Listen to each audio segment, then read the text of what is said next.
একজন মানুষ, উদাহরণস্বরূপ একজন মানুষ একটি বড় ধরনের পোস্ট পেতে যাচ্ছে।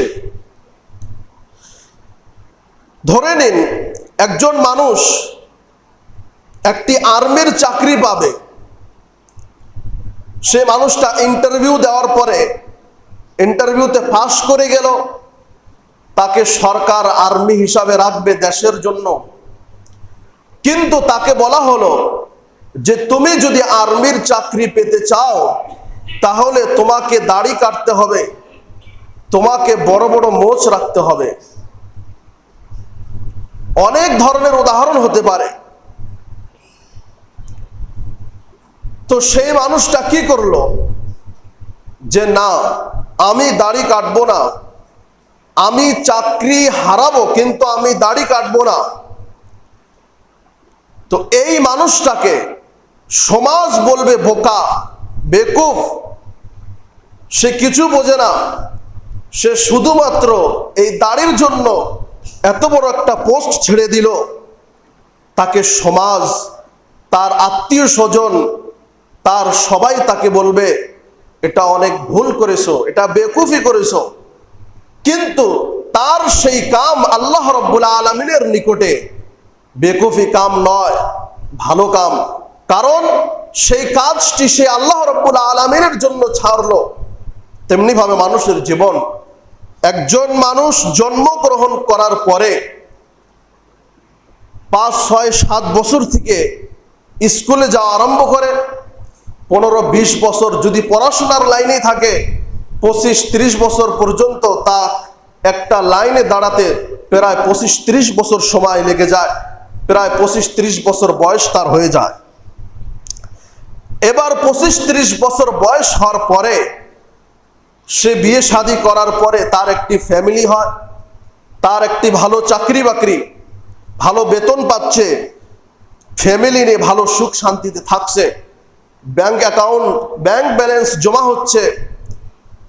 তো এইভাবে তার 50-60 বছর হওয়ার পরে সে আবার মৃত্যুবরণ করে। তো আপনি ভাবেন 60 বছর জীবন বাঁচার জন্য যদি 30 বছর পরিশ্রম করতে হয়, মেহনত করতে হয়, তাহলে যেই দিনের কোনো শেষ নাই, তাহলে সেই দিনের জন্য আমি আপনি কতটুকু প্রস্তুতি গ্রহণ করেছি।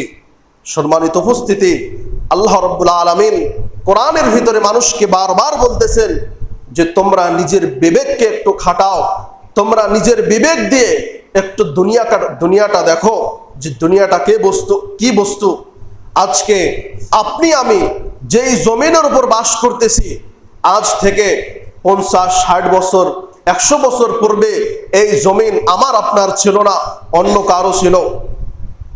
মানে আজ থেকে 100 বছর পূর্বে আপনার দাদা বা পরদাদা তার জমিন ছিল।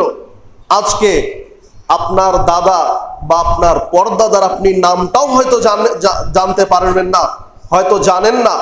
তেমনি ভাবে আপনার ঘরে যে সন্তান আসবে, তার ঘরে সন্তান আসবে, তাদের যে সিলসিলা চলবে, তেমনি ভাবে আজ থেকে 100 বছর পরে আপনারও নাতি পর নাতি, এই যে বংশ আসবে, তারাও আপনাকে এইভাবে ভুলে যাবে। সম্মানিত উপস্থিতি, এটাই বাস্তবতা, এটাই জীবন, এটাই দুনিয়া। আপনি যেই স্ত্রীর জন্য মানুষের সাথে লড়াই ঝগড়া করে মেহনত করে তার জন্য কামাই করতেছেন, যেই সন্তানের জন্য আপনি টাকা অর্জন করতেছেন, এই সন্তান আপনি মারা যাওয়ার পরে এই সন্তান আপনাকে কাজ দিবে না। আপনার স্ত্রী, যেই স্ত্রী মোহাব্বতের স্ত্রী আপনাকে পাশে রাখতো, সেই স্ত্রীও আপনাকে পাশে রাখবে না, বরং কবরে রেখে আসবে। সম্মানিত উপস্থিতি, এইগুলো হচ্ছে দুনিয়া। ফিরাউন, নমরুদ, তাদেরকে আল্লাহ রাব্বুল আলামিন এত সম্পদ দিয়েছিল, আজকের যুগের আম্বানি আদানি তাদের সামনে কিছুই ছিল না। আজকের যুগের আম্বানি আদানি যতই ধনী হোক, তারা সব বস্তু সোনা দিয়ে ব্যবহার করতে পারে না, হীরা দিয়ে ব্যবহার করতে পারবে না। কিন্তু তাদের কাছে এত ধন সম্পদ ছিল, তাদের বাড়ি ঘর সমস্ত বস্তু সোনা দানার হীরার ছিল, এত টাকা পয়সা ছিল। কিন্তু তারপরেও মৃত্যুর সময় ওই সমস্ত ধন সম্পদ তাদের 5 পয়সা কাম আসেনি। এই জন্য আল্লাহ রসুল সাল্লাল্লাহু আলাইহি ওয়াসাল্লাম হাদিসে বলেছেন যে মৃত্যুর সময় মানুষের সাথে কি কি যায় এবং কি কি ঘুরে আসে।